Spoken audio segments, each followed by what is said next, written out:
We are going to cover last part of this history chapter 1। और इस part के अंदर हम 3 पार्ट्स कवर करने वाले हैं चैप्टर के। तो अभी तक का थोड़ा सा रिवीजन कर लेते हैं।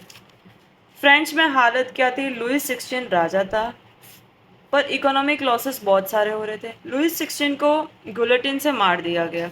ठीक है, लुइस 16 को मारने के बाद में नेशनल असेंबली पूरे फ्रेंच को कंट्रोल कर रही थी, जो एक कॉन्स्टिट्यूशनल मोनार्की थी। मतलब कॉन्स्टिट्यूशन के हिसाब से, रूल्स एंड रेगुलेशंस के हिसाब से मोनार्की चल रही थी। फिर नेशनल असेंबली डिस्ट्रॉय हो चुकी थी। फिर आया था मैक्सिमिलियन रॉबेस्पियर, जो जैकोबिन क्लब का लीडर था। वो रिपब्लिक कंट्री चला रहा था फ्रेंच को। बट उसके बाद में मैक्सिमिलियन रॉबेस्पियर को भी मार दिया गया, क्योंकि उसके बहुत स्ट्रिक्ट रूल्स थे। उसके बाद में वेल्दियस्ट मिडिल क्लास लोग डायरेक्टरी रूल चला रहे थे। पर नेपोलियन बोनापार्टे एक इंसान आया, उसने उस चीज़ का फ़ायदा उठाया, क्योंकि ये पॉलिटिकल इंस्टेबिलिटी बहुत ज़्यादा थी उस टाइम पे। पॉलिटिकल इंस्टेबिलिटी बहुत ज़्यादा थी, इसीलिए नेपोलियन ने उस चीज़ का फ़ायदा उठाया और नया राजा बन गया फ्रेंच का। तो मोनार्की से शुरू होके मोनार्की पे जाके ख़त्म हो चुकी थी फ्रेंच की कहानी। पर कहानी यहाँ पे ख़त्म नहीं हुई थी। इसके बाद की कहानी क्लास 10th के अंदर वापस तुम्हें नेशनलिज्म इन यूरोप के अंदर पढ़ना है। पर अभी हम थोड़ा और डिटेल में इस चैप्टर को पढ़ लेते हैं। Did women have a revolution? क्या वुमेन को भी रिवॉल्यूशन करना पड़ा था? तो इसकी स्टोरी देखते हैं। During revolution women were also actively participated in revolution. जैसे कि उन्होंने ब्रेड शॉप्स लूटी थी। कब लूटी थी? जब सबसे पहले जो अफवाह फैली थी, उस टाइम पे अफवाह फैलने का रीज़न ही यही था, क्योंकि जो औरतें थी वो ब्रेड शॉप्स को लूटने गई थी, क्योंकि इकोनॉमिक हार्डशिप चल रहा था। ठीक है, उनको अपने बच्चों का, अपने घर वालों का पेट भरना है, तो वो ब्रेड शॉप्स को लूटने गई। राजा ने उस टाइम पे अपने आर्मी के लोगों को भेजा था सिचुएशन को कंट्रोल करने के लिए, बट अफवाह फैल गई कि आर्मी को ओपन फायर करने का ऑर्डर दिया है। ठीक है, ये सब चीज़ें हमने पार्ट फर्स्ट में कवर कर ली ऑलरेडी। तो पहली चीज़ तो उन्होंने रिवॉल्यूशन में पार्टिसिपेट ऐसे किया था। वह नेशनल असेंबली फॉट वार, जब नेशनल असेंबली ने वॉर लड़ा था प्रूशिया और ऑस्ट्रिया के बीच में। मतलब एक तरफ नेशनल असेंबली थी, दूसरी तरफ प्रूशिया और ऑस्ट्रिया थे। तब वुमेन ने हाउस होल्ड रेस्पॉन्सिबिलिटी संभाली थी। सारे मैन तो चले गए थे वॉर लड़ने, तो वुमेन क्या कर रही थी? वुमेन घर भी संभालती थी, कमाने भी जाती थी, छोटा मोटा काम करके पैसे कमाती थी। But at that time only rich people, जो रिच पीपल थे ना थर्ड स्टेट के और नोबल्स, वही अपनी बेटियों को पढ़ने के लिए कॉन्वेंट्स में भेजते थे। Women also paid less. और पर वुमेन कितना भी काम कर ले, इवन मैन से ज़्यादा भी कर ले, बट फिर भी उनकी इनकम जो होती थी वो हमेशा कम होती थी मैन से। वुमेन ने कुछ 60 क्लब्स भी बनाए थे, जिसमें से 2 क्लब्स बहुत ज़्यादा फेमस थे, the society of revolutionary and Republican women. तो ये 2 क्लब्स बहुत ज़्यादा फेमस थे। अब ये क्यों क्लब्स बनाती थी? क्योंकि ये डिमांड करती थी पॉलिटिकल राइट्स के लिए, क्योंकि इनको वोटिंग राइट्स नहीं थे।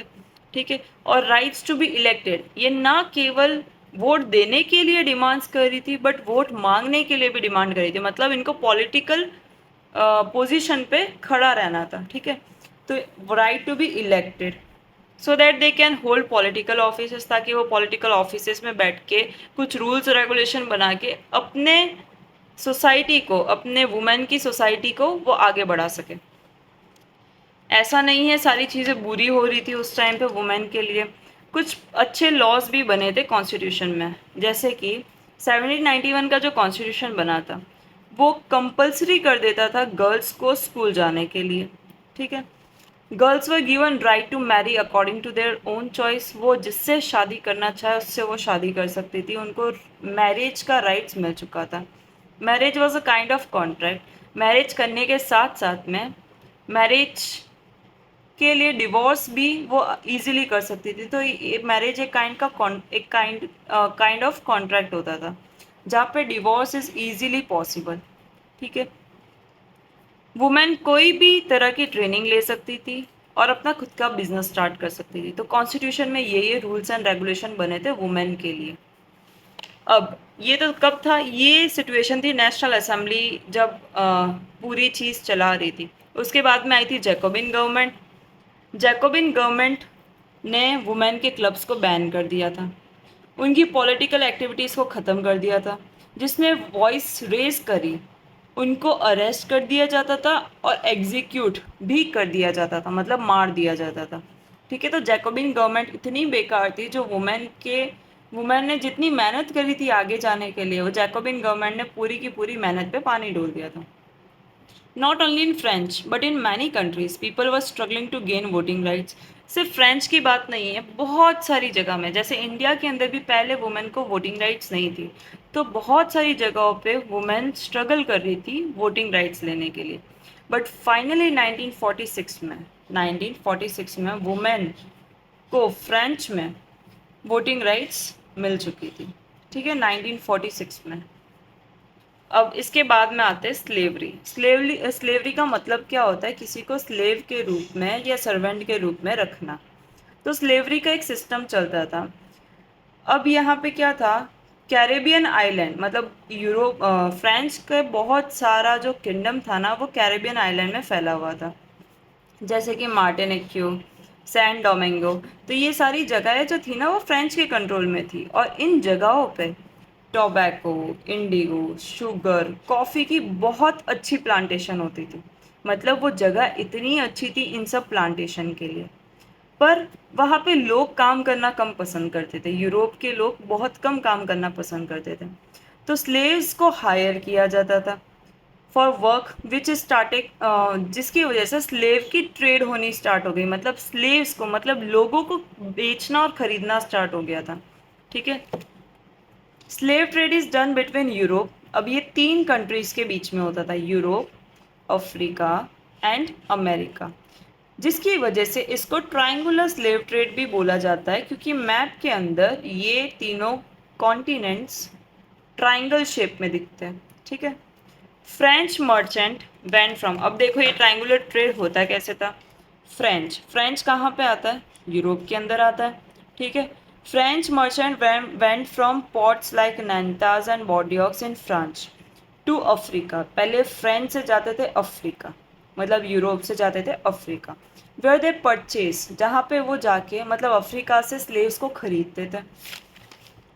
People from local chieftains often after branding, और अफ्रीका के लोग उनको ब्रांड करके, सैकल मतलब बांध के, जंजीरों से बांध के वो किसको बेच देते थे, वो फ्रेंच के लोगों को बेच देते थे। The slaves were then transported to America. देखो सबसे पहले वो कहाँ गए थे, सबसे पहले गए थे यूरोप के लोग पहले गए अफ्रीका में, वहाँ से उन्होंने खरीदा, और अफ्रीका से जाते थे वो अमेरिका इन हॉरिफिक कंडीशंस क्यों, क्योंकि उनको 3 महीनों के लिए बांध के रखा जाता था, और उनके साथ में बहुत बुरा बिहेव किया जाता था। ठीक है, तो 3 महीने के लिए उनको वॉयज करना पड़ता था, वॉयज मतलब ट्रैवल करना पड़ता था ओशियन के अंदर, ताकि वो कैरेबियन पहुंच सके, मतलब वापस कहाँ पहुंच सके, यूरोप में पहुंच सके। तो ये अमेरिका से होते हुए यूरोप पहुंचते थे। Where they work and produce indigo, जहाँ पे वो इंडिगो प्रोड्यूस करते थे, कॉफ़ी वगैरह करते थे, और वो वापस बेचा जाता था यूरोपियन मार्केट में। ठीक है, नेशनल असेंबली ने इस चीज़ को बंद करने की कोशिश करी थी, बट वो अनसक्सेसफुल हो चुके थे। क्यों, क्योंकि नेशनल असेंबली के अगेंस्ट में जा रहे थे थर्ड स्टेट के लोग। थर्ड स्टेट का काम जो है ना, वो स्लेव ट्रेड की वजह से चल रहा था।